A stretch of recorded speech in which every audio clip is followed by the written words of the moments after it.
close the doors. Wes, gayanya boleh-boleh lah. Aduh, saya jadi malu.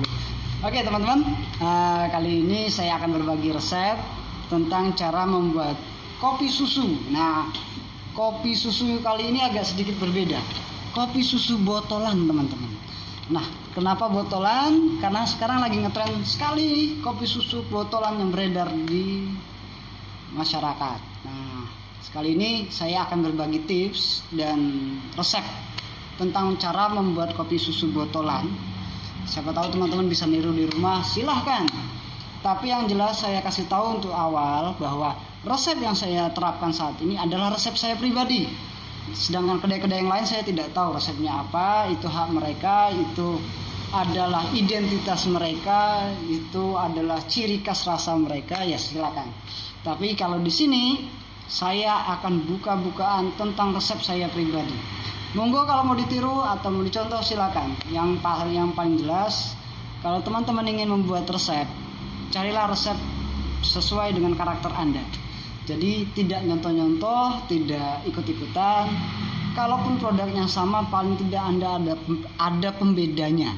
Rasa Anda lebih beda dari yang lain. Yang pasti kalau bisa lebih baik ya rasanya. Oke, kita mulai aja. Kali ini saya menggunakan espresso nona manis.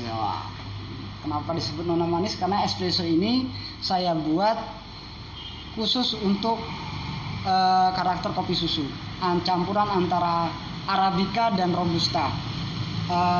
Robustanya lebih banyak daripada arabicanya yang pastinya. Jadi karakternya ada pahit, sedikit asam, tapi bol coklatnya dapet, asam frutinya dapet, begitu ditambah manisnya susu, oke banget, ya.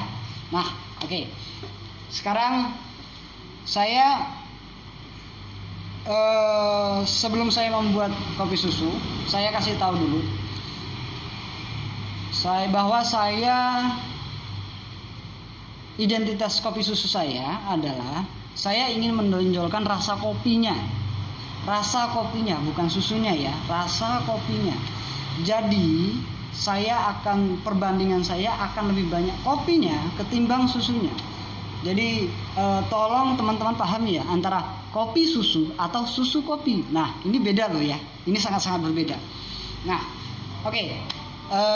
Saya mulai aja. Kapasitas botol saya adalah 350 ml.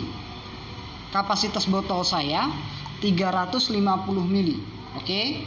Nah, 350 ml akan saya taruh kopi susu untuk saya. Sekarang saya mau buat kopi susu klasik. Jadi karena apa klasik ya? Karena dia original. Kopi susu hanya yang menggunakan susu kental manis, jadi original. Nah, karena dia ini botolnya 350 ml, jadi saya pengennya 60% dari total racikan adalah kopi, sedangkan 40%-nya adalah susu dan campuran bahan lainnya. Ya, jadi 60% adalah kopi. Nah, pertanyaannya adalah, wah, kopinya boros dong mas. Gampang. Kita akan menerapkan tipe cara kopi americano. Artinya espresso ditambah air, sehingga volume kopinya akan bertambah. Rasa kopinya sedikit akan ketebalannya tidak terlalu tinggi seperti espresso, lebih lembut, dan juga bisa menghemat, cukup lumayan menghemat sih kalau menurut saya. Nanti bisa teman-teman hitung sendiri ya. Oke, sekarang sebelum untuk step awal saya mau membuat kopi susu klasik. Nah, bahan-bahannya itu adalah espresso, susu kental manis ya, espresso, susu kental manis, air putih, air minum biasa, suhunya biasa aja, tidak usah dipanasi. Yang jelas langsung air yang siap untuk diminum, air mineral. Terus lalu ada ini, tahu? Ini namanya creamer yang sudah saya cairkan, ya. Ini creamer sudah saya cairkan. Lalu ada susu full cream. Susu full cream, sorry, saya tutup mereknya ya. Nanti katanya saya endorse lagi. Keenakan, tapi teman-teman sudah tahu lah ya. Susu full cream. Full cream itu terserah. Teman-teman mau pakai susu itu kan terbagi tuh antara UHT full cream, UHT pasteuris atau fresh milk. Ada lagi yang namanya susu apa itu? Susu dalam kaleng yang cair itu. Saya sarankan lebih condong untuk menggunakan UHT yang full cream. Ada tulisannya full cream. Karena apa? UHT itu jangka waktunya lebih panjang, jangka waktu expirednya lebih panjang. Jadi sehingga teman-teman untuk menyimpan minuman hasil racikan teman-teman itu bisa jangka waktu bisa lebih lama. Dan dia cukup tahan dengan suhu udara sekitar ya. Kalau fresh milk kan harus di tempat dingin dan expirednya pendek sekali, paling-paling 2 minggu kalau nggak salah saya. Nah itu kan cukup tidak menguntungkan kalau seandainya kita membuat dalam kapasitas banyak atau meminumnya sedikit-sedikit. Nah, jadi saran saya kalau untuk lebih awet kopi susunya menggunakan UHT yang full cream. Oke. Untuk awal saya akan membuat kopinya dulu karena ini kapasitasnya 350 ml. Jadi saya akan memasukkan kopi dulu.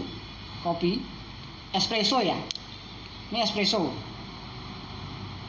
Espresso yang sudah saya dinginkan. Espresso saya masukkan 100 ml.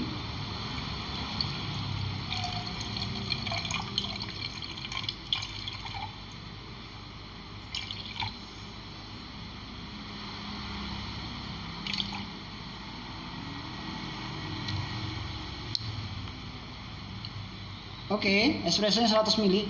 Saya tambah air biasa 50 ml. Jadi totalnya 150 ml.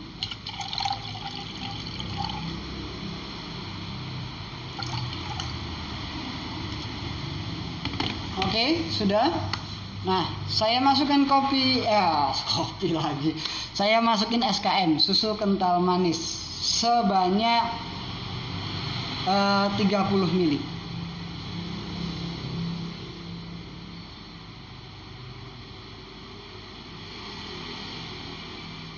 Oke, cukup. Setelah susu kental manis saya masukkan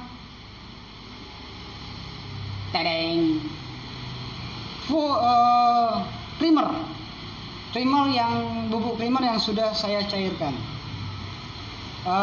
Kalau kalkulator lah, saya hitungan saya matematika waktu sekolah dulu matematika saya dapat 5. 350 dikurangi ini sekarang udah 170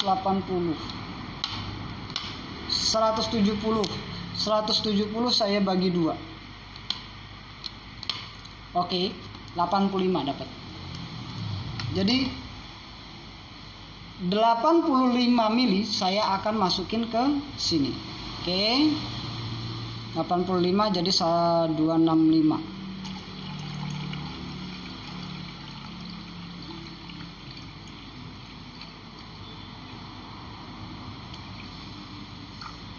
Oke, cukup.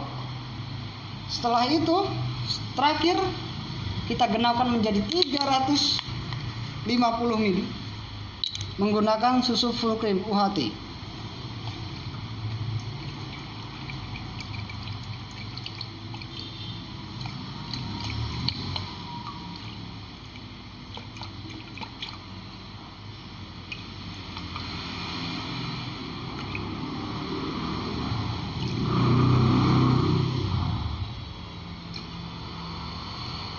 Oke, cukup. Wah.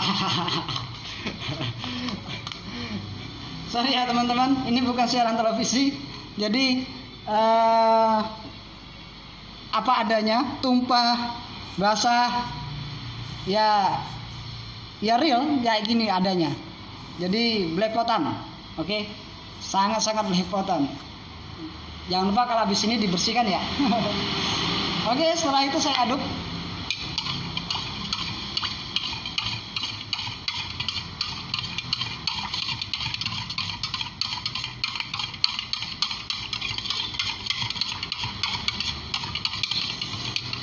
Gimana kondisi sekarang? Nampaknya sudah mulai membaik, teman-teman sudah mulai beraktivitas, memaksakan diri secara new normal. Ya, kita ikuti aja ya. Kondisi saat ini kita ikuti.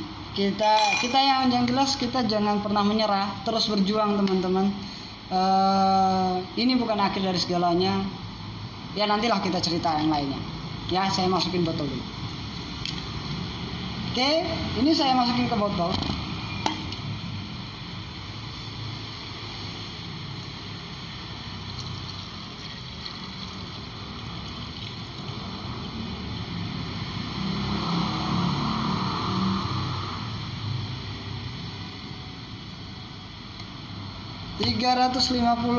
ml kopi susu klasik selesai. Dan saran saya kalau sudah selesai,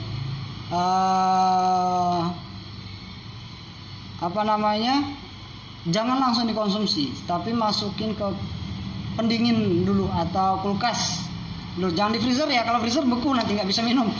Didinginkan dulu ya, barangkali sekitar 3-4 jam atau 1 hari lah lebih baik.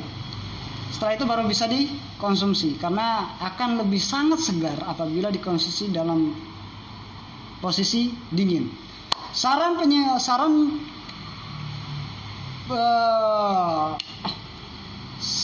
penyimpanan, simpanlah di tempat yang sejuk, di kulkas atau di pendingin.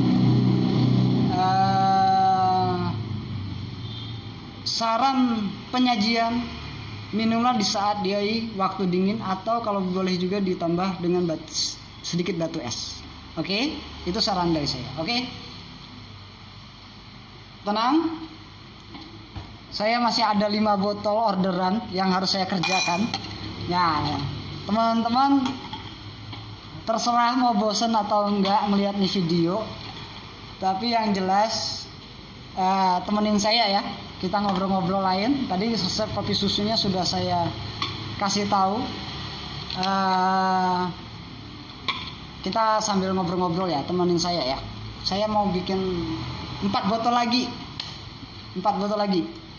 Nah, kebetulan lagi ada pesanan. Kalau nggak ada pesanan ya nggak buat. Kebetulan aja. Oke? Ya. Oke, teman-teman. Ini akhir-akhir ini sangat ini ya, sangat banyak beredar isu-isu di media sosial, di YouTube, Instagram, ataupun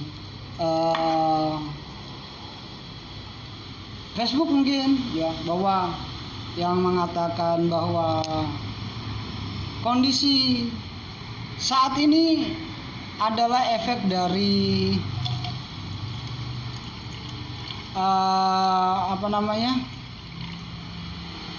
efek dari konspirasi. Aduh, tinggi sekali bahasa saya ya. Konspirasi lah, ada permainan lah ya.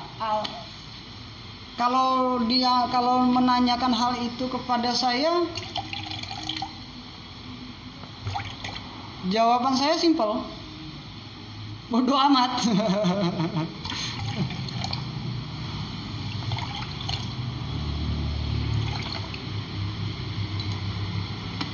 Kalau dibilang sakit hati ya sakit hati gara-gara COVID. Ya, saya sebagai seorang pengusaha kecil ya sangat terdampak. Ya nangis. Tapi ya mau gimana? Kalaupun ini kita tahu siapa yang dibalik dalam dari itu, terus mau diapain? Kalau dianya dibunuh, terus kalau virusnya hilang gitu, kan enggak? Ya pada intinya sekarang ini gimana caranya si virus tidak menyebar terlalu cepat. Kalau dimusnahkan di muka bumi nampaknya saya kurang yakin ya. Tapi kalau di istilahnya bagaimana kita mencegah penularan itu jauh lebih cepat dan kita bisa hidup secara berani, hidup di luar secara berani, bahwa di sini ada virus COVID, virus influenza, virus HIV AIDS, virus SARS, virus apalah ya Kak. Artinya saya pikir ya kita kembali kepada diri kita, nggak perlu ini efek, ini si A, ini konspirasi si B, ini si gara-gara si negara A, negara C. Kalau kita seperti itu ya ujung-ujungnya saling bunuh, saling perang. Terlepas dan itu terserahlah orang-orang besar, orang yang tinggi. Bagi saya sebagai pengusaha kecil, ini bagaimana caranya saya survive. Kalaupun virus itu harus hidup di dunia ini, ya saya harus, diri saya harus siap melawan itu. Bagi saya ya itu, karena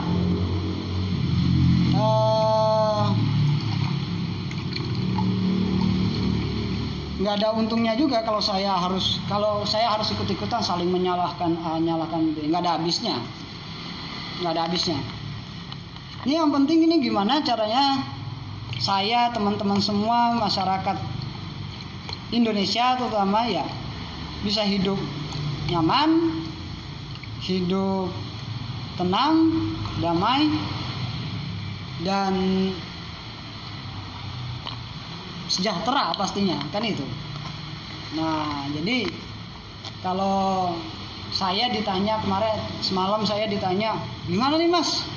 Ada konspirasi kayak gini-gini lah, terus arti aku iso opo? Ya, aku bisa apa? Terus mau gimana? Sebentar, ada cewek cantik lewat. Boleh. Intermezzo, sorry. Aku malah cowok. Ya, terus saya harus gimana? Toh nggak bisa merubah. Toh kalau penyebab apa istilahnya itu sumber yang menyebarkan ini ketemu juga, emangnya begitu sumbernya dibunuh virusnya hilang gitu kan? Enggak. Udah kayak ini cerita kondisi ini kayak udah kayak apa Naruto, film sama itu perang para shinobi, konspirasi A, konspirasi B. Aduh. Nah, yang penting sekarang gini. Jujur dengan video ini saya ingin mengajak teman-teman, terutama teman-teman yang muda. Ayo kreatif, ayo tunjukkan bahwa kita bangsa Indonesia bukan bangsa yang lemah. Anak muda yang kreatif, yang semangat juang tinggi dan berjuang. Bodoh amat itu namanya IMF, bodoh amat itu namanya konspirasi. Yang kita tahu bahwa saya berjuang untuk hidup saya dan negara saya. Sudah. Oke.